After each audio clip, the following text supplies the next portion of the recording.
A very warm welcome to everybody to this first edition of the Southbound Resilience webinars. My name is Arjuna Srinidhi and I anchor the EcoBari Collaborative.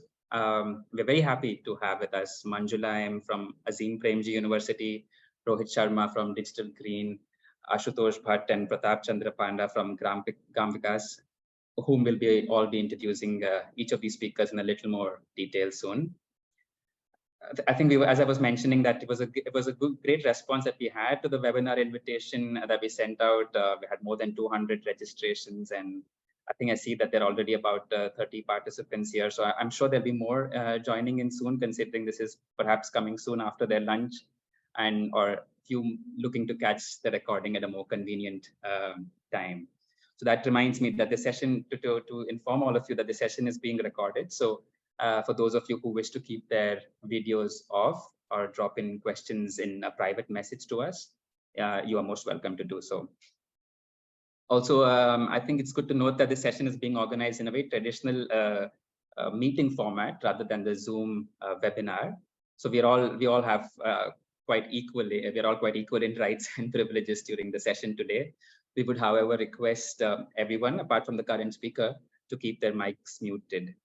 And feel free to use the chat box to drop in any comments and questions during the webinar. And our session moderator will be picking these up and facilitating a discussion a little later. So with those housekeeping announcements out of the way, let's begin with a run through of what we have in store for us today. So this is the first webinar of this series, and what I will do is I'll begin with a brief introduction to who and what EcoBari is, and this will be followed by a few words of setting the context from Manjula. We have two fascinating discussions lined up after that from organizations with a long history of incredible work in India and abroad, Digital Green and Gram Vikas. And this will be followed by some discussions around what we heard in the presentations. So EcoBari is quite a new initiative, which started about in the late 2021. We are a collaborative of individuals and institutions, representatives of government, civil society organizations, businesses, academic groups, NGOs, and media, with the primary motive of working towards upscaling ecosystem-based adaptation in India and in time the global South as well. So that's what the Southbound refers to here. We're looking at more dissemination, more kind of cross-learning happening between countries developing with a similar developing context, similar challenges of climate and development. So that's what we are aiming to do. And when we use the word ecosystem-based adaptation, I think it's good to keep in mind what we mean by this is, I mean, there are a lot of academically very correct definitions by the Convention of Biodiversity, by the IUCN and so forth. But we also recognize that from a practical point of view, it would good to be not very restrictive in how we use the term, but we still look to ensure that there are these three pillars that are being addressed when we talk about an initiative being EbA compliant. So one is that it is in some way or another helping to restore, maintain, or improve ecosystem health. It's improving and reduce adaptive capacities and reducing social vulnerabilities. And also importantly, there is an element of participatory governance and equitable governance built into the action. So as long as there are these three elements, these three pillars, we would consider that to be an EbA initiative. So in EcoBari, who is EcoBari today? We are a group of 17 organizations and individuals. What you see here were the founding members who came together in 2021 to set this up. And we're also happy that we have several new members, including Digital Green and Gram Vikas, who are joining us today and who will be making presentations shortly. So for all the others who are in the session, not yet associated with EcoBari, another warm welcome to you. And if you want to join us, if you're wondering how can you benefit by this, you're most welcome to look us up and for more information on our website. And basically, we're looking what you would be able to get from being a part of this collaborative, if it interests you, is being able to connect with like-minded implementation, research partners, or even potential donors for your EbA related initiatives. You'll be able to stay up to date with the latest information on EbA through our social media handles and newsletter, and also host and present or participate in EcoBari coordinated public events. We're also looking to set up a knowledge portal soon through which you'll be able to share and access case studies, research reports, and other knowledge products related to EbA. So my colleagues will just drop in this link in the chat box as well, but it's basically on water.org/ecobari, where you will be able to find out a little more information about this, and also access the membership charter and an expression of interest form. You're also most welcome to email us for further information. So that was briefly a glimpse of what we have in store for us today. And I think it's time that we can also delve a little deeper into the topic of EbA and agriculture. And in order to do this, it gives me great pleasure to introduce to you the moderator for today's session, Manjula M. Manjula is a faculty member at the School of Development at Azim Premji University, where she teaches courses such as sustainable agriculture, economy, and development.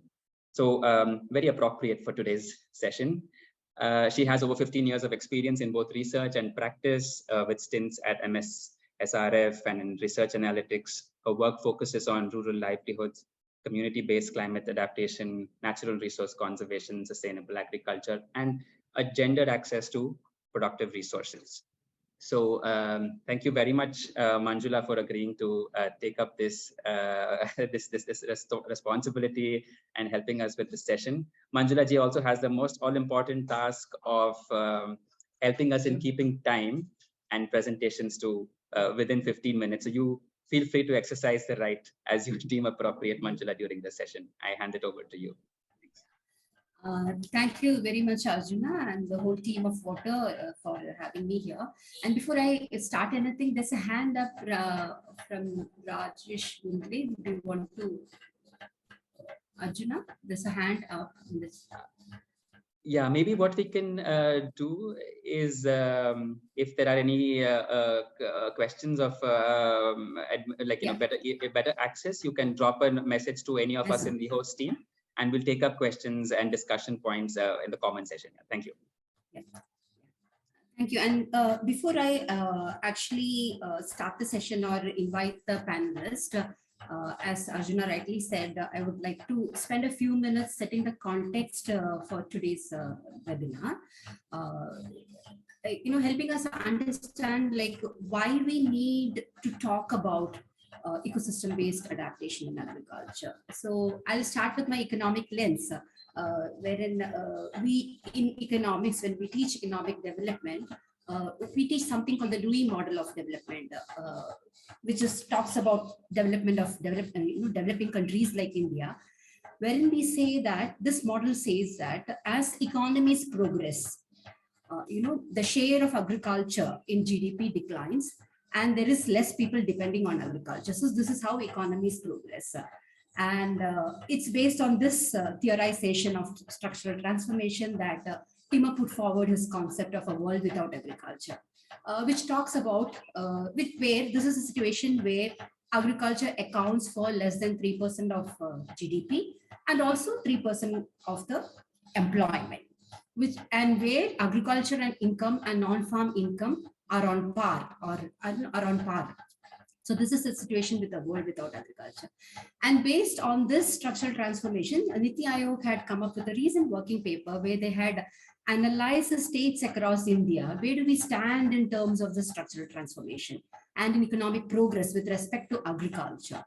And this report puts out a very dismal picture saying that most of the states, India as a country, has, there's a decline in the share of agriculture for the country as a whole, whereas there has not been a commensurate decline in the number of people depending on agriculture. So agriculture is still a major means of livelihood for the rural community.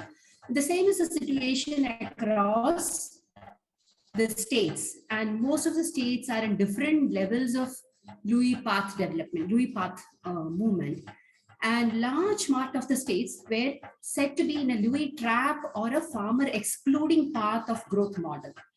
This is a clear indication of severe distress situation in the agriculture sector, which is closely linked to the depleting nature of the natural resources, which is the foundation of agriculture, the poor quality of the soil, the depleting water resources, and the increasing greenhouse emissions, gas emissions, which has an impact on agriculture.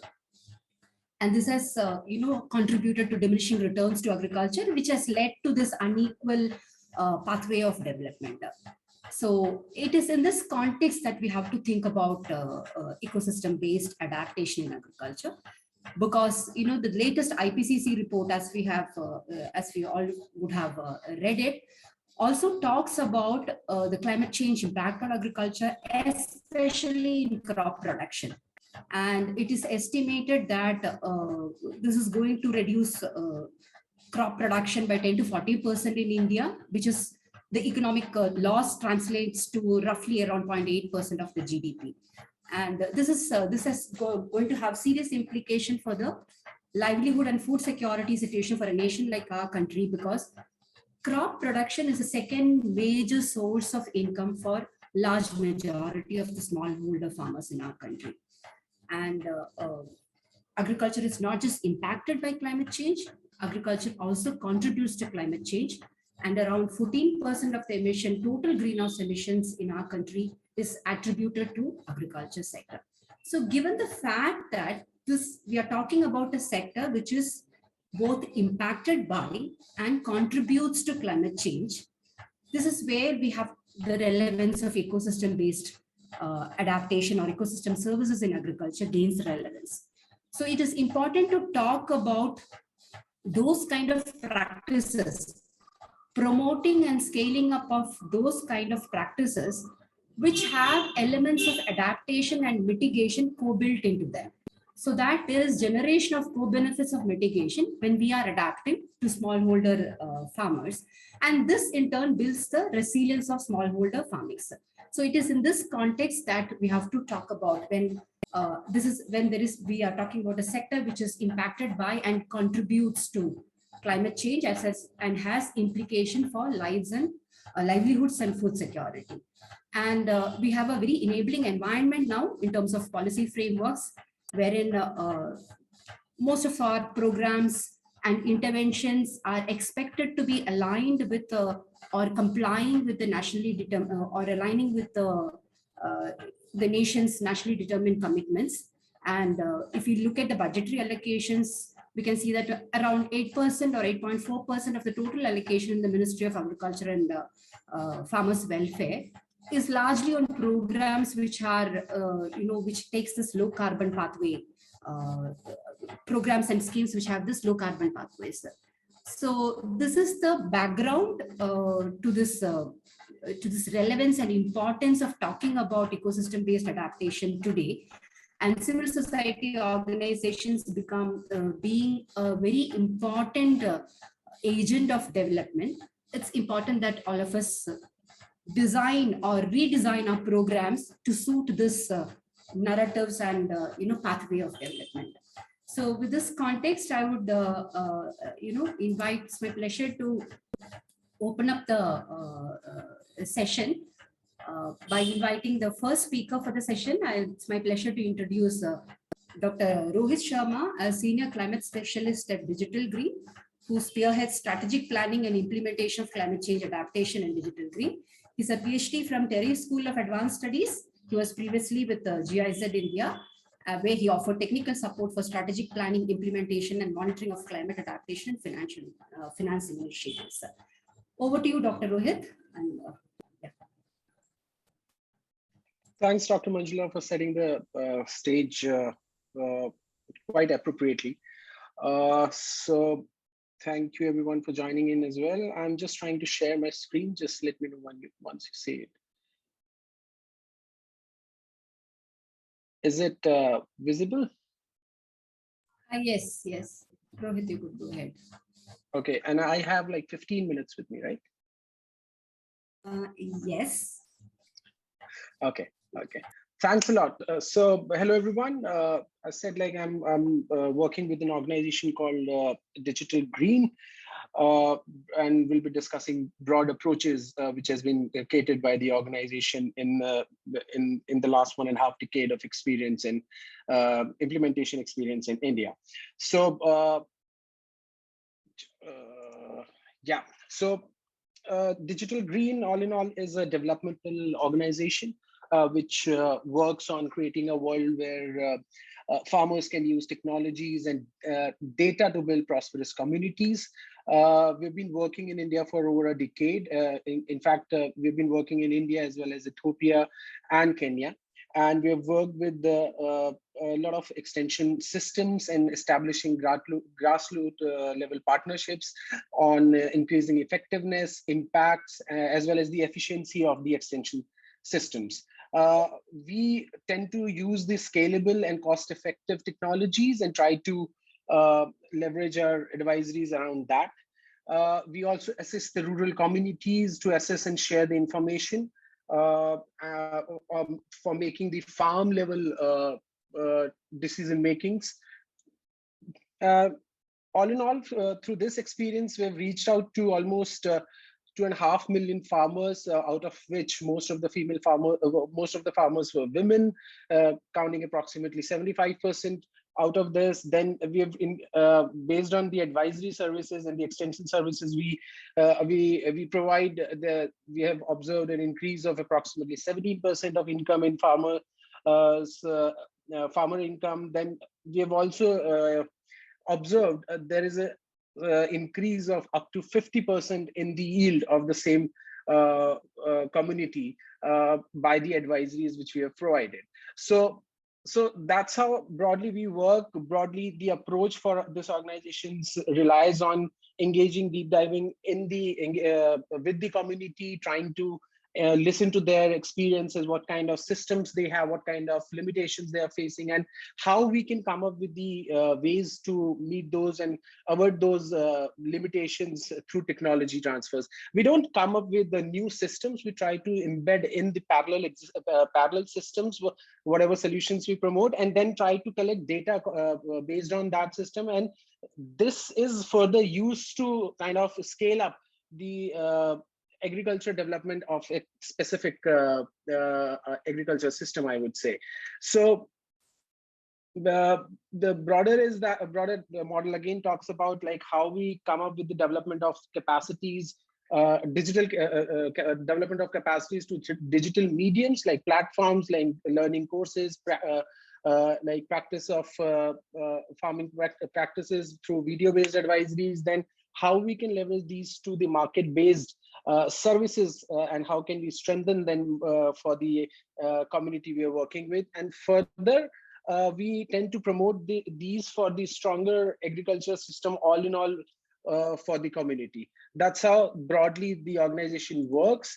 So I said, like, we are a data-centric organization where we collect the data and makes we kind of unlock the insights to improve the demand of the farmer and the limitations of farmer. Then we parallelly look into the advisories from that, as well as come out with the digital platforms for their equipping themselves for the cooperatives within the farm, within the community, outside the community, with giving them access for the market, and also increasing value chain of specific crops. So this is the overall background of organization. We have had like a lot of partnerships with government. Recently, we have got into MOU with the Ministry of Agriculture and Farmers Welfare. We work evidently with the state rural livelihood missions. We have a presence all in all in 10 states in India.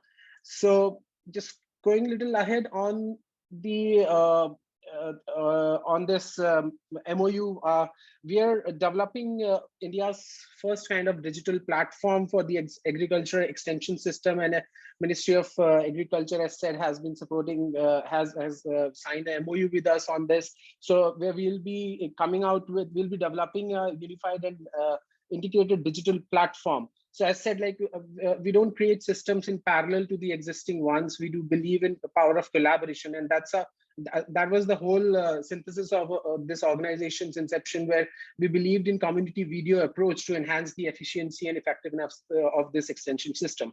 So that's how we bring in strong partnerships. Under this platform specific one, we are actually coming up with broadly three aspects, where we are also coming up with the content management system, creating a lot of audio visual advisories, then how coming out with the self-paced learning courses, and also creating a loop on the feedback mechanisms at all the levels for these kind of systems. So this is just broader on the national platform which we are working with. Coming to the specifics of the case studies which I've been asked to present in this particular talk. So Digital Green is also working direct to the farmers in Bihar, like just trying to understand like how this data backed decision making works at the farmer level or an FU level. So in Bihar, we are working very closely with GVCA, and we are coming up, we are demonstrating how this GHG emission reduction advisories can come up from like by collecting a very basic kind of data sets from the farmers, and how we can support them back and completing the loop of giving them the advisories and giving them the better market choices on that. So this frame project or the fostering resilience in agriculture through MRV experiment system, we are partnering with EDF, CISA, Cornell University, and CEMET, where we are also going a little ahead of estimation on the overall GHG emissions from a particular farm and farmer level, and like coming out with the advisories based on that specific estimation as well. Going a little deeper in this, the overall orientation of this project is against the climate change negative impacts, how this is impacting the agricultural crops on yearly basis. And also parallelly, we've observed that there is a negative availability, or for instance, there is a low availability of the fertilizers as well. And that's how this reduction, and that's how this, what do you call, coming out with the alternatives on the climate smart advisories. We're promoting that which farmer can choose in absence of these kind of non-availability of fertilizers. So promoting those kind of activities. Also, there is a demand from at the national level for creating emission reductions projects, and that's how we are targeting climate smart advisories, climate smart agriculture advisories to the farmers, and that's how we are trying to develop that estimation model as well. So going a little in detail of this particular project, we have worked, as said, with GVCA for over a decade, and we've been driving the adoption of these practices on reduction of yield scale emission, generating credible estimated estimations from that particular field, and also like closing that loop by increasing the farmer's income as well. We do this by evidence-based, we do this by MRV system, and MRV system, and we establish rigorous quality check standards for that, and we have like very small and very easy to feed in data systems, data pointers, data variables from the farm level, and that's how we kind of try to build in this estimation model. So we all in all, for those for coming out with this the collection of data system, we have trained almost 10,000 farmers, FLW workers as well, and overall this project is estimated to come up with a reduction of approximately 17.5 million ton of CO2 per year. So we going a little ahead on this, we also promote the usage of this data wallet, when we are also coming up with the farm level scorecards for each farmer, like based on the data they've provided us, collating like very basic information on land management practices, irrigation practices, the nutrient management practices, what and how they've done it, and then collecting it. And based on those, what kind of yield eventually at the end of the crop cycle the farmer has received. We are just putting it across on a single sheet of paper or a scorecard, where we compare their what do you call kind of a yield per year and we tell them as on a very simple interactive kind of a spreadsheet where kind of a scorecard where we show them like what kind of emission, what kind of usage of fertilizer were there last year, what kind of fertilizer usage would be there this year, what is the differences in yield, and what are the peers in that particular area using to have better yield from them. So each farmer will have that kind of a data wallet as well as the scorecard as well. So this is one aspect. So this MRV system is highly cost effective. We rely on, as said, very basic data points, like where we just ask about the usage of the fertilizers, the amount of DAP and urea used per acre, or probably any of the local unit which is quite versed with the FLEWs or the villagers or the farmers. Then we just collect those data points. Then this data we try to input in the estimation model, and which again gives us the variation of these kind of small variables within that farm system over a crop cycle. Like we can compare 2 to 3 crop cycles for that particular farmer as well. So that ways it is highly scalable, and we can come up with farm specific advisories on that. So we do have few more ideas of putting it across a little more ahead, like for at the soil testing level, but that's still in our discussion. But that's how it is more scalable as well. And this is a continuous, this data system is continuously validated by the farmers and by the state officers, by the GVCA members as well. Like whatever we have been doing, we keep on giving them the continuous reports on what we are observing from the field, what kind of trend is there in that particular area on the nutrient management, what kind of practices are broadly being used, and what kind of differences are there in the yield when we, I said, like when we compare it to the peer farmers from that particular area. And that's how this eventually results in the co-benefit for farmers of having a little more additional income on the same produce. So as this is CSA content, CSA specific advisory we are working in this particular project, where we are using these kind of digital platforms where we collect the data. As said, we are using Kobo tools, and there are a few more tools which we are using just to collect that data. And it's a very simple platform where just any of the VRP goes to the farmer and tries to collect the data within like 10 to 15 minutes for the entire 38 to 40 questions. So that's quite easily adaptable, quite flexible to that. We are estimating quite accurate emissions from that. TCI is supporting us in coming out with this, and this this kind of gives the sense of to farmer as well that somehow the data he or she is giving to any of the government officials is paying her in a way back, like giving better yield, or probably I said, like there are a lot of national interest in promoting less fertilizer use agriculture practices, and there is a demand for the reduced GHG emissions from the national level as well. So this also gives the farmer that window of kind of touching upon that carbon credit as well, like creating whatever has been reduced from that particular farm, if he or she can also get into that credit system, like exploring that, and that could be an additional income source for that particular field of farmer or an FPO. So this is the overall scenario, how we work on this. We use the farmers' data and have the decision driving back to them, and we're closing that particular data loop. We are maintaining those data records, then unlocking what kind of new opportunities, new threats are pitching in, and what kind of variation, the very small variations are there. We're training those FLEWs.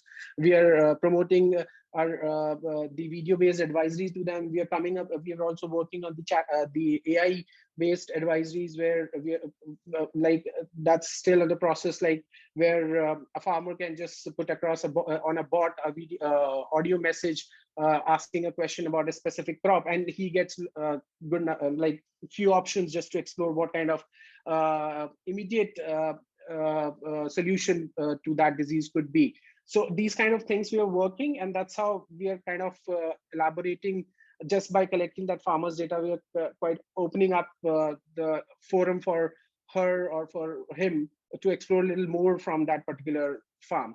So this is the entire loop we are working with. Then for again, the other, like, apart from these kind of advisories, what other things are there for farmers? Like I said, like carbon offset buyers are there. We have better market accesses. We can come up with targeted advisories. The state climate action plans have direct indications on that. We can look forward for the insurance part, like the risk transfer part from that.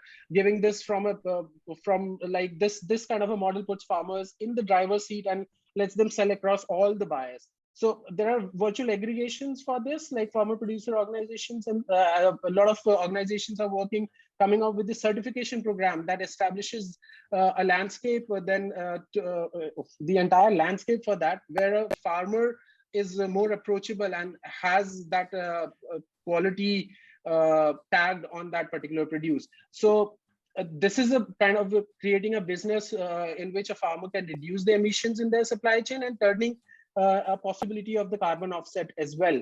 And that, as said, like, is a completely new income stream for those farmers. Come in? Yeah, please. Would you be able to wrap up in a couple of minutes?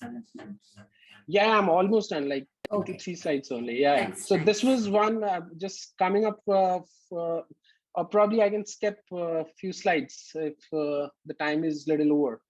Manjula, over to you. What do you suggest? You can finish it. Yeah. If it is okay, wonderful. Yeah. So this was just one project from Bihar. We're also working with in Odisha. This is another case example from Odisha Sahara Prada FPO, where we're working with women farmers in increasing the resilience. So this in July, like, just giving a little background to this, in July 22, Digital Green supported this FPO Sahara Prada to set up a poly house, and this tried to this FPO tried to establish a vegetable nursery in prior years, but they were not successful in this due to unseasoned rain and increased pest attacks. So so the Digital Green actually linked them for the local horticulture departments and provided with the advisories on that, due to which the access of quality saplings were made available to the women farmers, and which eventually led to the leadership recognition for this particular need within this FPO. And we came up with the digital solutions for them, like providing those platforms for that, giving them what kind of fertilizer usage they should acquire, and giving that continuous information to them. And that's how they got this sense of data ownership with them, and what that particular data can giving that particular data can provide them in return. So this was again a small example from other side of our work. So this eventually also gave this a lot of organization directors came up and took the personal loans, because they saw that income coming in from these kind of small steps, polyhouses, and the other extension services we were supporting. So now they've also asked us Digital Green for better operationalization of these systems, and they're asking Digital Green on how to leverage these digital tools more to have more efficient production as well as the incomes. So this is again a small example from the other state. So yeah, I think I'm almost done. Like we are going ahead next, like we are hiring more science capacities in that. We are going more technical, like exploring more new areas, new threats for the farmers, and trying to come up with more simpler solutions for the farmers through these kind of advisories, and trying to train them as well. So I'll encourage everyone to just visit our website, as well as the video-based advisories, which we promote on our YouTube channel as well. So yeah, this is it from my side. Yeah. Thank you very much, Rohit, for an interesting talk. And that's a very important intervention, like, real-time access to practice, real-time access to extension, forward and backward linkages, and more importantly, building evidence for the success of this program. There's a lot of interesting questions that we have collected from the chat box, but I think we will take it up in the question and answer session. And I would like to move to the next set of presentation, and we have two speakers here. Ashutosh and Pratap, and I'll give a brief introduction to the speakers. Ashutosh Bhatt is thematic manager at Gram Vikas. He specializes in water and energy. He's an MTech from Terry University, and he combines strong education with practical experience in the field, where he excels in designing and executing renewable energy projects for rural electrification and water management. Pratap, who's also joining the talk, is also a thematic manager at Gram Vikas, and his expertise is in social development, natural resource management, agriculture, food security, and livelihoods. Pratap has an education in biotech and environmental engineering and a wide range of experience from Concern Worldwide, the Regional Center for Development, Cooperation, and as a freelance consultant. Over to you, Ashutosh and Pratap. Yeah, thank you, Manjula ma'am. Yeah, this is screen.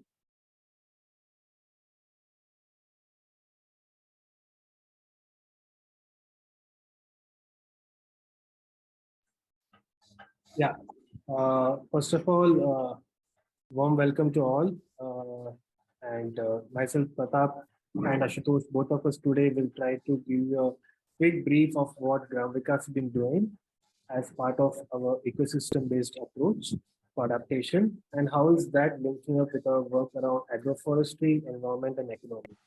So Gram Vikas has been working for the last more than 4 decades in Odisha, and most of our work today is focused in 15 districts in Odisha and one of the districts in Jharkhand.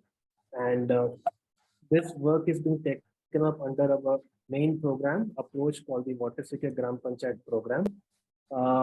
So wherein we have graduated from the habitation-led approach to a panchayat level saturation model, wherein we are trying to go deep in a panchayat and saturate with the interventions, with the key focus being around how the communities can lead the decision-making process when it comes to resources, basically water and other natural resource management around them.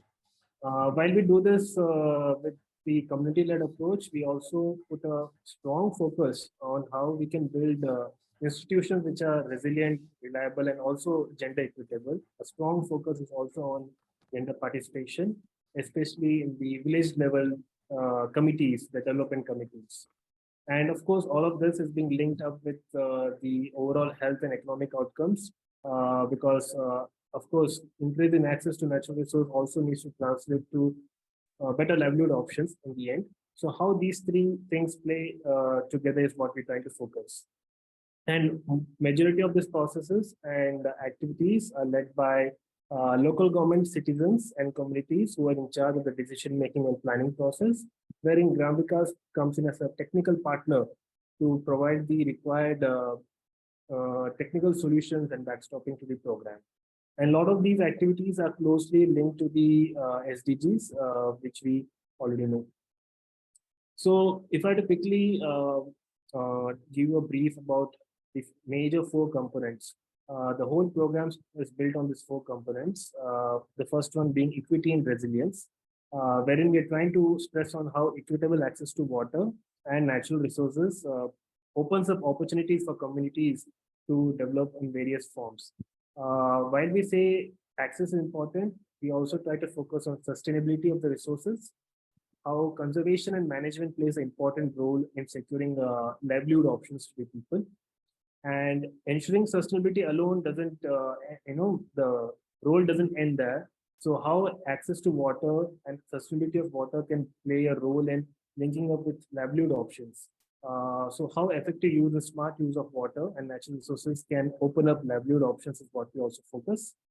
And while we do that, a lot of work is also going around safety of water, a lot of work on nutrition, as well as how clean drinking water management can be developed. So this is how the 4 components are built on the programmatic perspective. Now we'll try to show you how this has evolved through a case, and I'll pass it on to Pratap, my colleague. Yeah, hi, good afternoon. Hi, good afternoon, all. Gram Vikas today works near about 100 Gram Panchayats across 16 districts in Odisha and Jharkhand's landscape. We are taking you with a light of a case from Kalahandi districts, the Western Odisha. The block is Swamal Rampur, and we have worked in 30 habitations in a similar topography across 6 gram panchayats. And we work with nearly 750 tribal families, and the overall land benefited through this program approach around 2,000 acres. And as you discussed here from the beginning, ecosystem-based adaptation. So when the ecosystem comes, the core comes with the community, and the community knows what suits them for the best. So here the overall approach is like Ashutosh shared here, Gram Vikas plays as a facilitator role, and we are enabling the communities to assess the catchment area. Planning is and execution of the land development activities, selection, grow, and the planting of the most ecological or eco-compatible plant species, and adopting different models of seasonal intercropping or and agriculture practices on year-on-year basis. So everything is taken care by the community and through the community with their owners.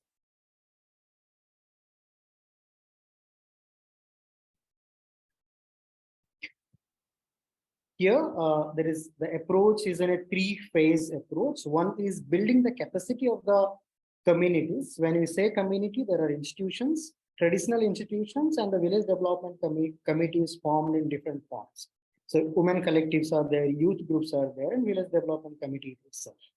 We train the youth, men and women together, and we coined a name called Jal Bandhu. It's a kind of inspiration for them, and they are taking care because as they gain the knowledge of the geohydrology of their own topography. So they work is assessing the geohydrological features in their own locality. They assess the indigenous species. They do the nurseries, and they are catering to the local demand.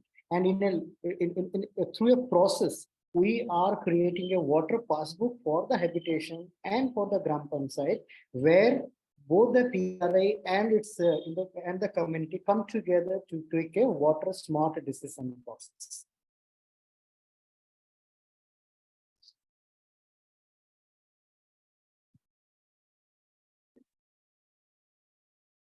So when the ownership comes to the community, sustainability is there.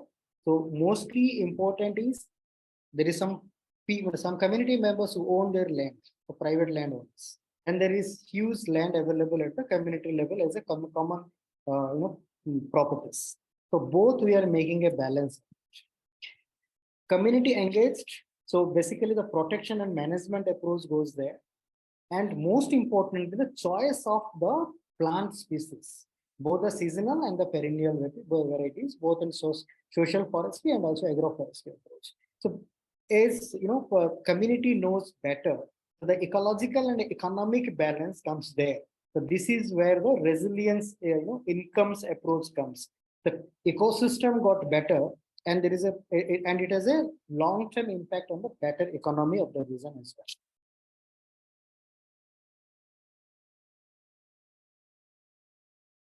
So the results after 3 years, 93% survival and 56% survival in agroforestry plantation and social forestry plantation. 17 species got in, the propagation material collected by the community, sapling prepared by themselves, and it got planted. 11 nurseries with each of its 20,000 plus capacity. And today they are in a position that they are catering this saplings to the Department of Forest, Department of Agriculture, and many local landowners in that area. And 5 eco-compatible models of seasonal cropping with local crops like millets, paddy, maize, peasant pea, horse gram, Niger, castor-like oil seeds. So these are different 5 eco-compatible models we developed, and most importantly, across this 13 habitation, there are 16 trained youth who are now the nursery-owned entrepreneurs today. And when you think about the impact, 100 acres helping in soil, reducing the soil runoff, more than 1 lakh social forestry and more close to 15,000 of agroforestry plantation where 540 acres hill-based land treated. 15% increase in discharge of water in different natural water sources. And most importantly, the carbon sequestration today, it can be estimated up to 131,000 ton. And during COVID period, it worked like an ATM. 11.8 lakhs earned by the women groups over a period. And there are SSGs in the villages who own little, close to 2 lakhs rupees to this nursery activities. So yeah, these are the key, impacts of these interventions. Yeah, thanks, Pratap. So few photos that show the aerial view of the agroforestry work taken up across the catchment area that Pratap was talking about. So the Jalbandhus who we had trained helped us to map and identify the catchment areas as well as the farming land intervention practices where we could take up such activities. And most of these have yielded good results in the past year or two. Similarly, the work taken up in pond rejuvenation in discharge areas where the springs which got rejuvenated post the catchment area treatment done under the spring sheds approach has helped the community to take up farming activities, and also second crops were taken up in areas which were which were abandoned for last close to a decade or so. While we do that, strong emphasis is also on intercropping and promotion of local crops such as turmeric and Niger. So a lot of intercropping is done within the agroforestry plots, and farmers are promoted to look into various options for year-round cultivation and promotion of soil health. So there are a few links and videos that we have shared in the end of the presentation, which you can also go through when you have. Yeah. That's it from our end. Thank you. Yeah, thank you very much, Ashutosh and Pratap. You are much, within the time. You had 3 more minutes if you wanted to. And thank you very much for both the speakers, both the panelists, and we have had two important topics of presentation today. One is about fostering resilience in agriculture using monitoring, reporting, and verification systems, talking about forward and backward linkages, and the whole usage of digital platforms for extension and other services, and also for accessing real-time access to practices and other things. And we also had a couple of interventions on agroforestry and also the gram panchayats and water secure gram panchayats. And the floor is now open up for question and answer session. I have a few questions already for the first speaker, but before I open it up for question and answer, I had some comments for both the panelists. It was a very interesting talk touching upon various elements of sustainability and adaptation and ecosystem, ecosystem-based adaptation. But it would also be useful to talk about a little bit about the economics of the whole intervention. How does it work in terms of cost and benefit? So that gives us a picture about who can adopt it, who's this people, and what needs to be put in place to make it adaptable at scale. So is this like something which can be taken over by small and marginal farmers, resource poor farmers, or so that would be one suggestion from my side. And I have a few questions. Rohit, is for you. So this one question is: there are so many farmer apps available today. What do you think is the key for adoption, improving user experience, trust, etc.? Would you like to take all the questions and answer, Rohit? There is a couple more. Shall I read out? Yeah, if I can recall everyone at once. But so yeah, maybe you can. Yeah. So this is one about what is the apps and what do you think is key for adoption, improving user experience, trust. A related question: which system or platform has been used, or software or coding language you're used for MRV? Okay. Okay. Okay. That's it. Yeah, and another couple of questions on scale of benefits to a small farmer from carbon fair benefits. Can it generate a few thousand rupees per year or tens of thousands of rupees, thousands per year? So, and there is another suggestion to contact by ET Kanna.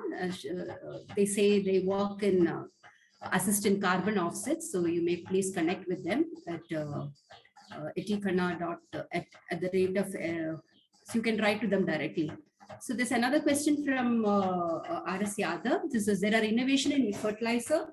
If course nano urea and nano DAP are available for nitrogen and phosphorus nutrient. So these are the comments and questions that had come with respect to your presentation. Rohit, you can go ahead and address them. Okay. So I'll start like in the reverse order, like on the innovations on fertilizer. So nano urea and nano DAP are available for nitrogen and phosphorus nutrient. So if the question indicates the scalability on these, I think yes, only after we can make farmer aware about the differences between and how easily available they are. So I think these are quite scalable on that front as well. I'll go to the carbon offsets. I'll definitely get in touch with Eti Khanna on that. Then there was a question on software coding. No, Software, there was yeah. a Yes. no. There was something on the amount as well, right? Scale of The scale of benefits from carbon. Yeah, so this totally depends on like number of credits the particular farmer is generating and how we are kind of selling it. It can vary from few thousands to a couple of more thousands, and totally depends on which practice is being adopted. So it's not just one practice being adopted and then we counter it through the credit system. It is the complete package of practices which is involved in that, and where we could reduce that carbon footprint over there. So the larger reduction, the better prices, I would say. Okay. There was some question on the software and coding that is quite specific. I can get back, but I think we're using very basic softwares like, as I mentioned, Kobo tool is there for collecting the data. Then for developing that, the basic Python softwares we're developing, which we use in-house, and that's how we scale it up. So yeah, that is there. And I think platforms like Sunburn are also there. So these are quite similar kind of platforms we use. So for any specific in detail question, I can connect connect anyone who reaches out to me to my tech team. Yeah. Yeah, I think they wanted to know what facilitates adoption. What is this trust, user friendliness? What is it about the app that? Yeah, it's easy to use interface broadly. Like what like the question. So it's not that farmer is not directly putting in the information. We always have a VRP, village resource person, going in and first we train those VRPs. We try to make them understand what exactly we are trying to collect, what exactly do we need to collect, and what are the nuances of that data collections, like which can easily be missed out. Like so we invest a little more time on making VRPs capacitate on that. Then they reach out to their specific villages and try to get that information, which is being validated at our state offices and then eventually at the headquarters as well. So that's the overall frame we work with. Yeah. So there's one question. I think it's a general question. What financial services are most appropriate for EbA and agriculture? That's a very broader question, I would say. Manjula, you maybe you can come. Yeah, I was about to say, like, what can translate into benefits for farmers when we are talking about ecosystem-based services or ecosystem-based agriculture practices. If we can value this non-market ecosystem services that get generated from the practice, there is a private cost to these practices, and there is a larger social benefit which accrues from these practices, which is not experienced by the farmer but by the society in large. Can we think of a payment for ecosystem services kind of approach instead of fertilizer subsidy or other kind of direct subsidies, and think of incentivizing this non-market ecosystem services that get generated by people. But when farmers shift to these practices, like water secure gram panchayats or agroforestry or the kind of intervention that Digital Green is speaking, and then monetize those benefits and then give it as a payment to the farmer, that would be a great way of translating this adoption at scale. Yeah, I guess this is, if I may, please. Yeah, I think this is that's absolutely what should be done and can be done easily. But and this is very much aligned with that certification system which we are talking about. So absolutely. Creating that community and whatever produce is coming on that community with the tag, that actually any value chain that actually raises the overall income for that particular thing, particular community. So yeah, I completely agree on that. Absolutely, and end-to-end engagement is more suitable for scaling up and sustaining the intervention. A couple of questions for Gram Vikas. So one is, can you elaborate a bit more on the water passbooks? In your experience, have demand-side management initiatives been effective in water-scarce regions? Yeah. So a water passbook is very much similar to a typical bank passbook, wherein you know what the credit and debit is and what's the balance left at your end, right? So what we're trying to do is we are trying to map the local aquifer and the total water carrying capacity that's available, and across the season track the various demand supply gaps and try to understand how the information can be democratized at the villagers level, how we can make them understand the resource availability in real time. So we are doing this through various discharge measurements and water table monitoring across pre-monsoon and post-monsoon, and making that information available to the community in a dashboard perspective so that they can understand and take decisions in terms of acreage of crop that they can take up based on the water available locally at their open wells, at their bore wells, etc. So in our experience, most of the work that we have taken up as pilot basis as of today, in terms of water passbook, has yielded positive results in terms of demand side management, because once the resource availability is made clear in terms of numbers or in terms of advisories per se, in terms of what they can grow and what they can't, we have seen good traction from the community, at least in Odisha. Yeah. Thanks, sir. So there's a question on I think we have already mentioned the importance of, but anyway, if you want to emphasize it, Rohit or Pratap or Ashutosh, the role of value chain approach in EbA.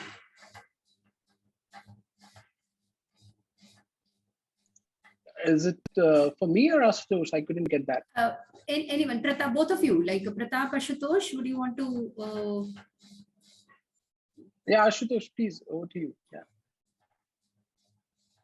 You're on mute, I guess.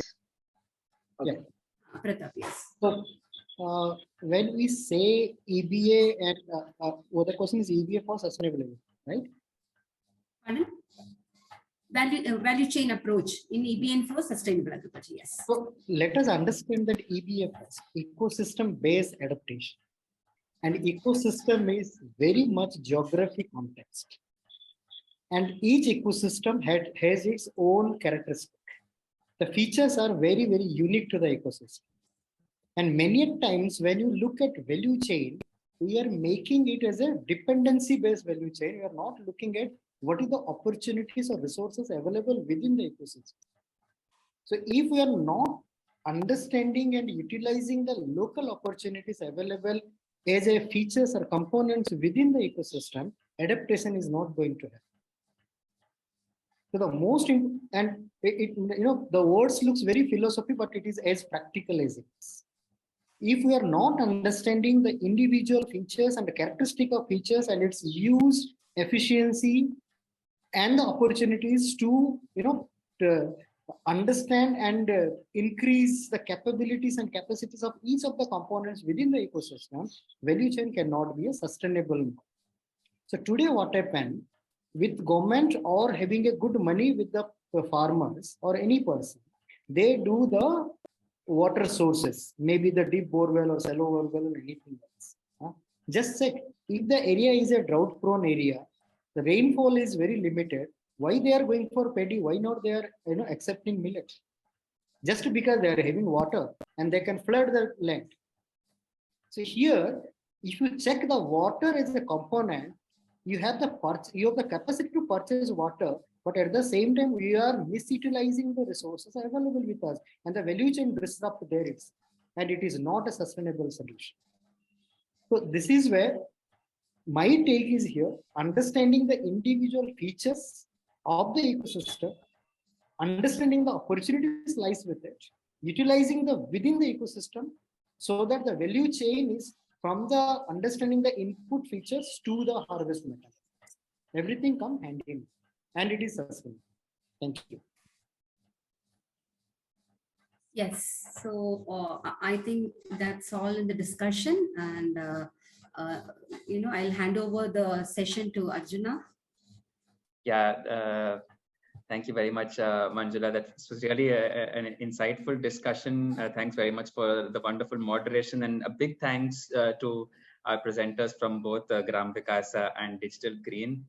Of course, the session would not have been half as interesting without all the interesting questions that came up and the active engagement that we saw from all the attendees. So a big heartfelt thanks to all of you too from all of us here at EcoBari. Before we close, I thought I would leave you with a couple of quick points about the next steps. So we at EcoBari are very keen that this dialogue doesn't stop here. These webinars are going to happen at regular intervals, perhaps every alternate month. We'll confirm the date of the next webinar soon through our newsletter. All the sessions will be related to EbA, but with different entry points. So today was agriculture, but in the future session, we might see how we can introduce EbA as a concept in water management, in alternate livelihoods, biodiversity, and so forth. And as mentioned earlier, the broad idea here through these webinars is to show that there is a lot of evidence out there already in terms of good EbA practices. And such discussions can certainly encourage us to reflect on how we can build on the existing knowledge and see from where action can become more effective. We believe that this is can have this kind of reflection can happen only when it is done in a collaborative way through multiple stakeholders and can't be done alone. So we are really excited to see that this discussion that happened here today, and we hope that to take this agenda forward, there will be a lot more of such collaborative events in the future. So for all the attendees eager to learn more about EcoBari, you've seen a few links shared by my colleagues in the chat box, but thank you very much for being with us today. And we look forward to seeing you hopefully at the next session in early August. So with that, once again, thanks to all our presenters, our moderators, and all the attendees. Wish you a very happy rest of the day and an evening. Thank you. Thank you, everyone. Thank you. Thank you, Arjuna. Thank you, Manjula. Thanks, Pratap, Ashutosh. Thank you. Thank you.